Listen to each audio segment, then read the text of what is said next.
Welcome to the Alex Salmond Show.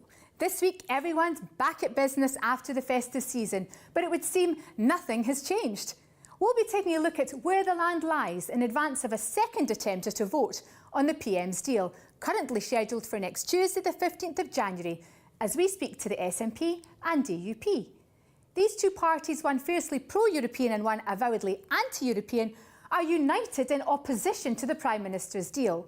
Is there anything she can say to win them round? However, first we turn to something completely different. Scotland's First Minister said this week that she'll be giving an update on her position on a second Scottish independence referendum very soon. And on that subject, we'll be speaking to leading SNP councillor Chris McElhenny. His successful attempt at an employment tribunal in July last year to secure a decision that belief in Scottish independence should be protected from discrimination hit the headlines in a big way. Now it's being challenged by the Ministry of Defence at a reconsideration hearing set down for next Monday. But first, your tweets, messages and emails that span over both our Christmas and New Year shows. We hear firstly from David Cunningham, who says, "Can we book you for 3 o'clock next year?" Of course, David is referring to the Right Reverend Jolly. It's been a hell of a year. Mary says, "The Reverend I Am Jolly would be proud of you, Alex. Merry Christmas." Well, thank you, Mary. Archie McNaughton says of our Christmas show, "The man is brilliant," referring, of course, to the wonderful impressionist Lewis MacLeod. And back to our New Year show, where James says, "Happy birthday to Alex from me and my wife. We love the show." Thank you so much, James. Murdo says, "Great show as usual, very entertaining and informative." Seamus says, "Scotland should capitalise on the Scottish Gaelic and Scots languages the way Ireland, Wales, Brittany and Catalonia do with the regional languages." I think, of course, Seamus was watching our New Year show. We did a roundup of all of our favourite parts of the last year, where Scotland was way high up that list. And finally from Granny Hazel, who says, "Actually, this was quite a good compilation with a moving tribute to a survivor of the sinking of the Lancastrian, I think it was." Yes, Hazel, it was indeed. It was the wonderful Ernest Beasley. Now, Christopher McElhenny, councillor and SNP group leader at Inverclyde Council, won the right to challenge his employer, the Ministry of Defence, over alleged discrimination against him when his security clearance was withdrawn in 2016. At that time, he was working as an electrician at a munitions depot in Bishopton, Renfrewshire, and had announced his candidacy for deputy leadership of the SNP. In an interview with security service officials, Chris McElhenny says he was asked about his mental health, his views on Trident, Scottish independence and social media posts on Rangers Football Club. Despite already having been vetted and given security clearance, Councillor McElhenny says that was withdrawn after he made his deputy leadership pitch. At an ensuing employment tribunal, he secured a decision that belief in independence should be protected from discrimination. It is this decision which is now being challenged by the Ministry of Defence. Alex recently met up with him in Edinburgh.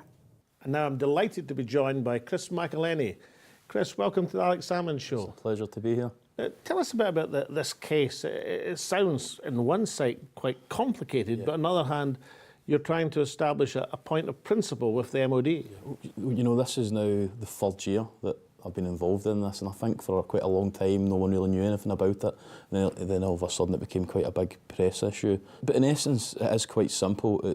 Is a belief in Scottish independence something any employer, regardless of it's been the MOD or the UK government, is that something that's okay to discriminate against someone simply because they believe Scotland should be an independent country?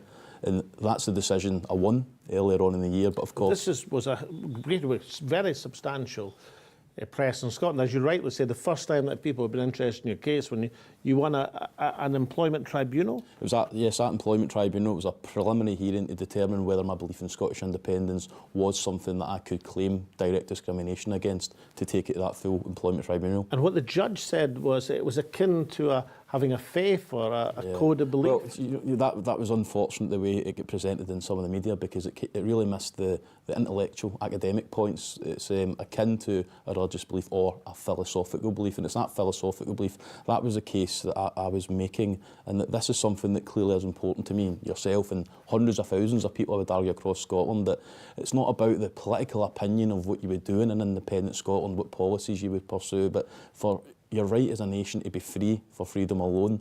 And that's a belief I've got, and I think it's a belief that many people across Scotland have and share. Let's look at this from the MOD's point of view. I mean, they're charged with the defence of the country, and you are going about trying to, as they would say, break it up. So aren't they entitled to say, we're a bit worried about this McElhenney guy because his interests are not for the essential unity of the United Kingdom? Yeah, that would be a fair point, of course, if they made that from day one, but I had security clearance for over 12 years, over a decade. My father had DV clearance, in fact, he got a commendation from the Second Sea Lord when he retired after 42 years of defence service. So that argument would have been fine if they made that from day one, but you can't just wait 10 years, 12 years down the line. Someone stands for elected office with the SNP to determine all of a sudden that because you believe in Scottish independence and you're an SNP member, you're a security risk. And I think that's an important point as well, because there are hundreds of thousands of people that work for the civil service in the United Kingdom. And during the last referendum, lots of those people were too scared to put their head above the parapet because they were scared of that sort of behaviour that they would perhaps see, the internal emails that went through government departments warning people how you should vote. And that's the political point of this debate as well. Is this sets a real precedent that it doesn't just protect me or people that believe in Scottish independence, it believes people that believe in any sort of political belief, whether it's people that believe in continued membership of the United Kingdom, or of course people like me that believe in Scottish independence. You should be protected from discrimination in the workplace, and it shouldn't be okay to discriminate against someone just because that precedent has not been set before. But one of our notable unionist journalists in Scotland said famously that, look, the BBC is campaigning against Scottish independence, and quite right too. The former head of the Treasury was reputed to have said that, look, this independence referendum is not like a general election, that Her Majesty's Treasury should be defending Her Majesty, the things on the tin. Couldn't somebody from the MOD say the same thing? Surely the MOD is there to defend the country. Yeah, but if they said that, they would need to say to people that come from Jamaica, they can't serve in the armed forces. They would need to say to people from Canada or India or Australia, people that come from the Commonwealth countries that can serve to this very day in Her Majesty's armed forces. They would need to tell those people that they're a security threat because they live in an independent nation. So again, that argument just doesn't stack up. And there are lots of McElhenneys of the world, I think, within the defence community that believe in Scottish independence. And just because you believe in Scottish independence doesn't make you a security threat, because we would still be a member. The independence we campaigned for in 2014 would have seen as part of that Commonwealth family, it would have seen as a member of NATO. So if that's a security threat, I think the security services have some real questions to answer at the end of this case. Of course, the Queen as head of state, which is, after all, Her Majesty's Treasury and Her Majesty's Armed Forces. Sometimes the top brass don't seem to remember that or to understand it. But nonetheless, how about the political angle to this? I mean, what about people who say, well, look, McElhenney was a candidate for the deputy leadership of the SNP, as a member of the SNP National Executive, a group leader for the SNP in Inverclyde Council. Aren't you making just a bit of a publicity, political bandwagon of this case? Yeah, well, bear in mind, this first happened in 2016 when I was standing in the election for deputy leader. And if I wanted to make political capital, I could have made the political capital then. But this is so much more important than politics. And I think I'm really lucky in that I get to read what people are writing about me at this moment in time. And I think across many people's lives, you get defining moments. And I think this is a defining moment.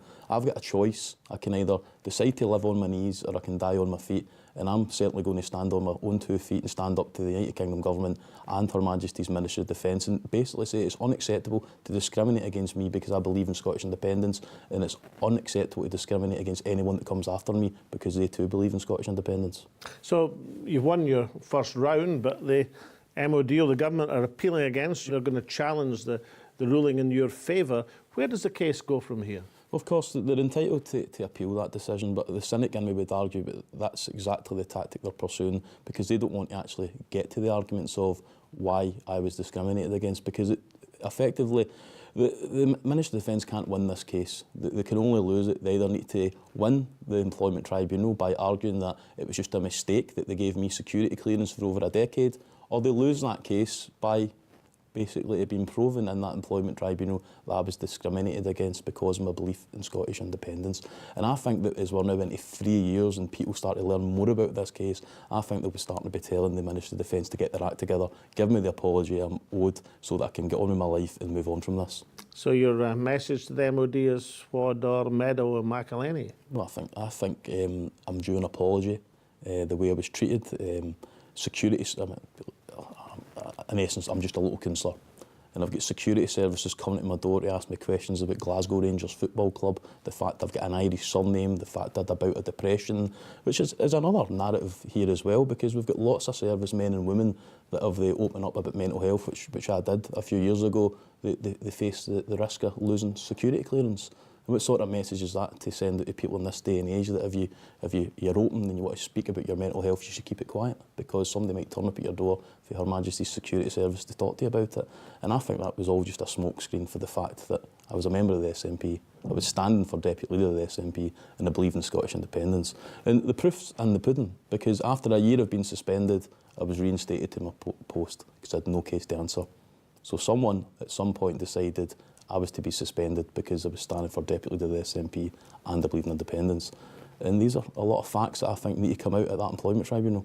So if you're a simple message for the high hegians in the MOD, what would it be, Chris? I think they should be scared, because I think that they can't hide from the transparency of an open employment tribunal.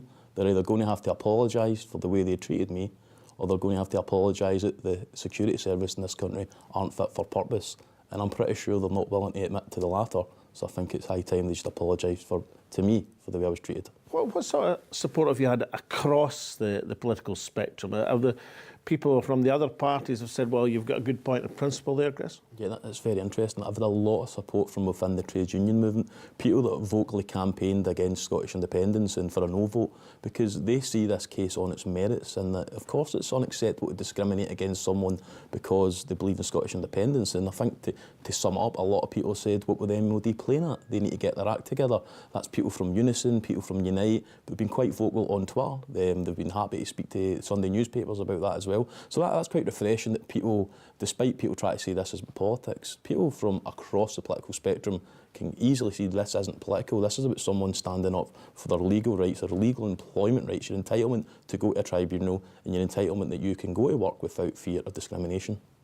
And, you know, this business of taking on the might of the MOD, it must be a costly affair. How are you managing to fund this progression of court cases? Yeah, it's a very expensive process to bring on legal representation, and it has been quite stressful, sitting up at night, reading all the ins and outs. So you've been representing yourself? Yeah, I've represented myself, and I won that decision myself. But going forward, obviously, as it opens up into the full employment tribunal, I think it's clear that I need to take on professional representation, because this is a very serious case, and it's not just about me, it's about the precedent this will set for people to come, and I think it's really important that I need to get that representation as soon as possible. Well, Chris, I can't deliver your verdict in your employment tribunal against MOD, but I can present you with Alex Salmond for appearing on the show. Which is a prize in itself. Thank you so much, Chris. Thank you. We asked the MOD to send a representative to come onto the show to speak to us about the case or provide us with a statement, but we are yet to hear back from them. Join us after the break, where it's back to the future, or at least back to Brexit. We'll see you then.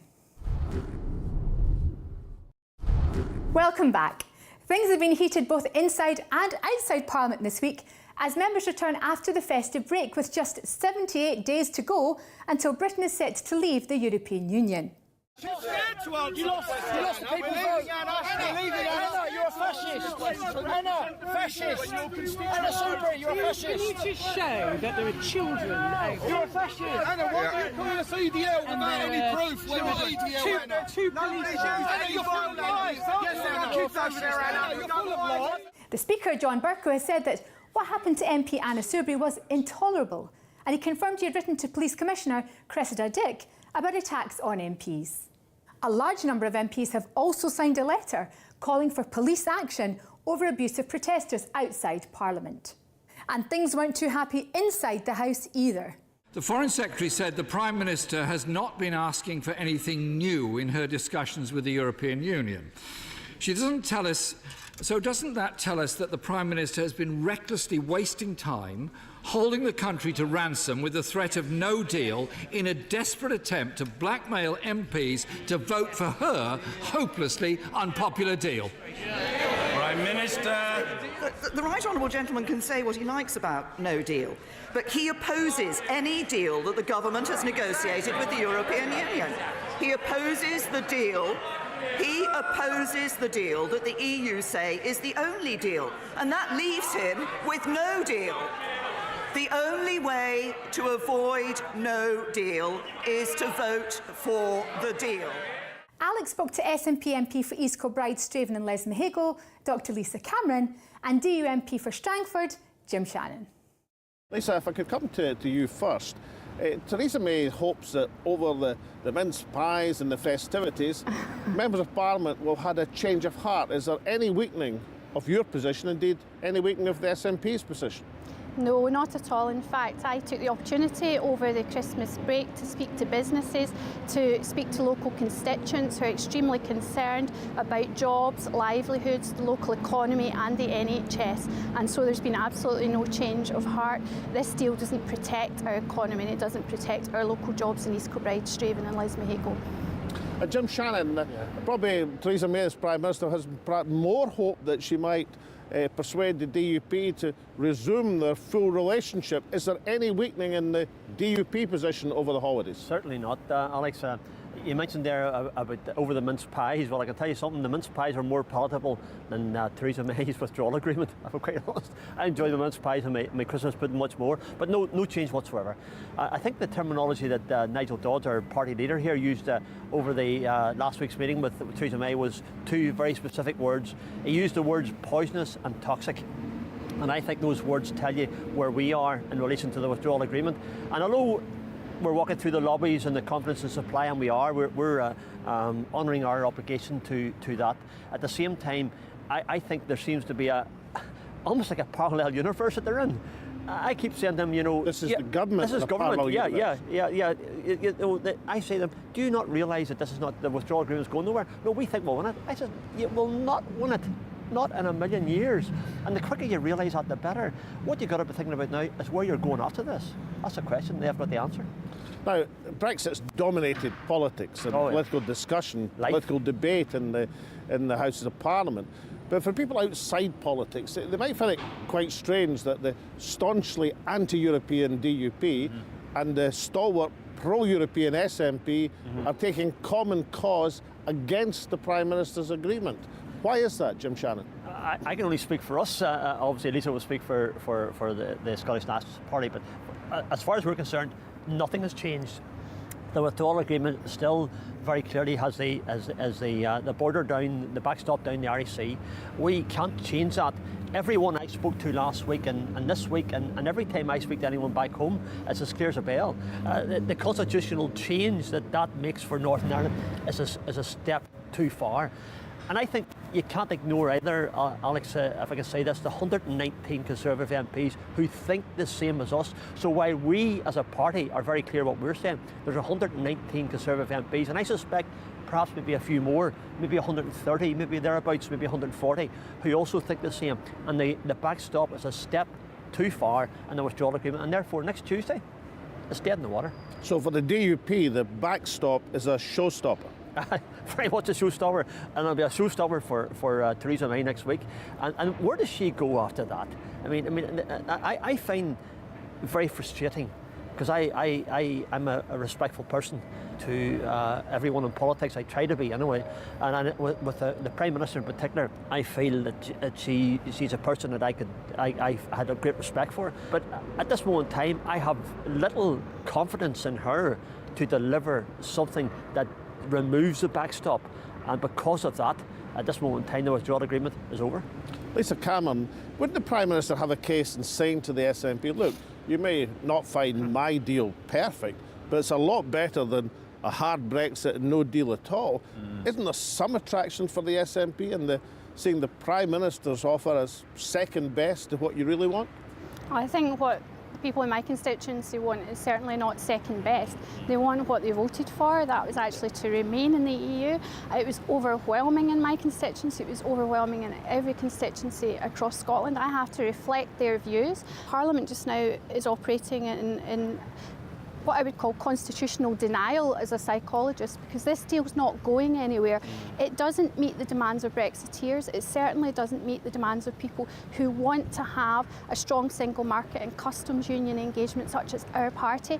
And it's a deal that actually, in terms of even the Brexiteers, when I speak to them to try to find out their perspective, say a backstop's meant to be there as an insurance policy, but it's actually leaving people more vulnerable in the UK. So how can you negotiate a backstop as an insurance policy that leaves people more vulnerable? That's just crazy. So that's the Brexiteers' perspective.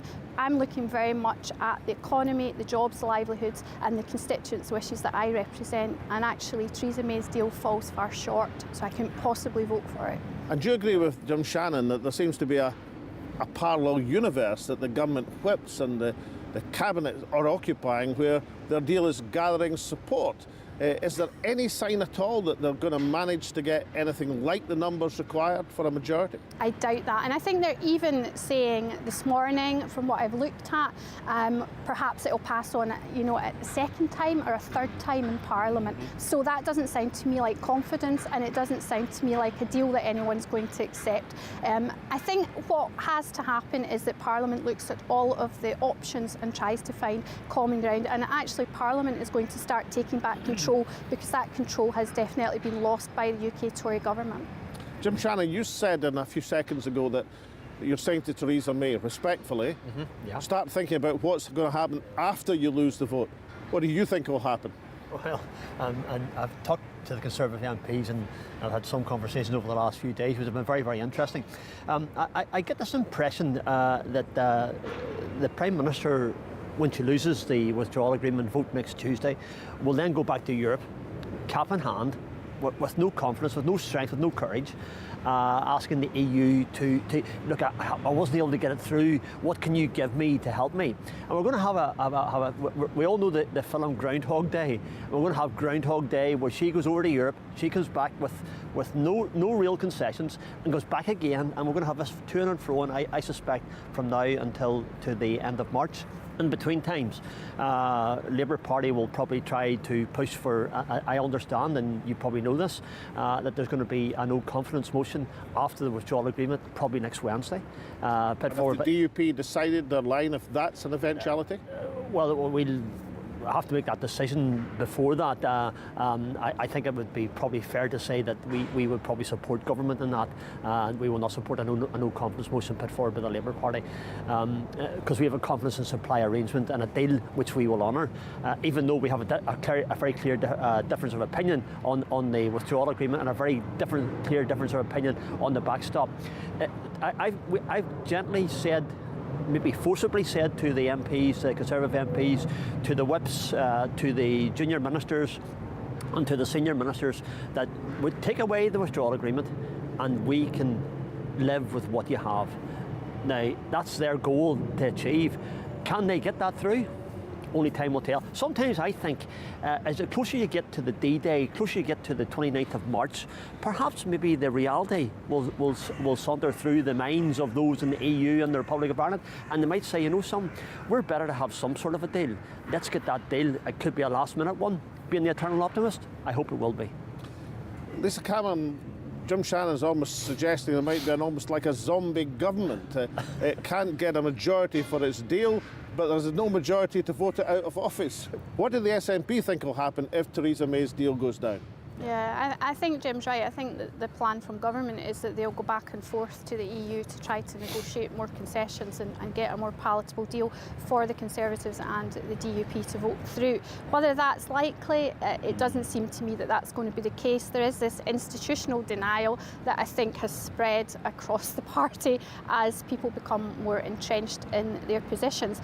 Parliament, I think you will see, start to take back greater control in terms of the way any potential deal is defined, or any potential deal should not be defined. And if Parliament can't come together for a solution and the no confidence vote fails, then the option really is to go back to the people, to have a people's vote and a second referendum to ask the people, what do you actually want to see in relation to Brexit? Now, we've heard a lot this week that MPs are getting hassled outside the House of Commons, that the temperature's rising. Have you experienced any difficulty with the public? When you and Jim, as an anti and pro-European, seem to get on well enough, has there been any difficulty that you've experienced? Well, I've been very aware of what's been happening, and I think it's extremely serious. I know on the run-up to actually the first vote in relation to leaving the EU, I had experienced a death threat in relation to that, so I know people's feelings run high, and it's something that I think we have to be very cautious of, and to make sure we are always respectful, and I think that's an important point that Jim's made, that across party divides we are respectful and that we find common ground, as well as obviously sticking by our principles, in the way that we should as parliamentarians. But that's one of the issues. We need to make sure that Parliament's disarray doesn't overspill into the people of the UK's disarray and cause conflict. Jim Shannon, as a non-Irish MP, you'll be particularly sensitive to rising temperatures and difficulties in politics. Have you experienced any difficulty as we've read about this week? No, I haven't. My constituency voted to leave. So therefore, in my constituency, I think I reflect, and I do believe I reflect the majority of that opinion. So therefore, back home, the opinion that I'm getting will always be, well done, keep at it. Don't move back on whatsoever in the backstop, and ensure that you hold the Prime Minister accountable for what she's about to do, and I'm doing that. Jim Shannon, Lisa Cameron, it's back to Brexit, but a Happy New Year to you both. And to you as well. To Brexit or not to Brexit? That is apparently now not the question. Perhaps then it's deal or no deal. The Westminster Parliament is either a Shakespearean tragedy or a game show. It's a question of take your pick. Or perhaps it resembles a soap opera with a plot that never ever finishes. It seems certain that the Prime Minister's European deal is going down next week. Everyone seems to know that, except the Prime Minister. So what then?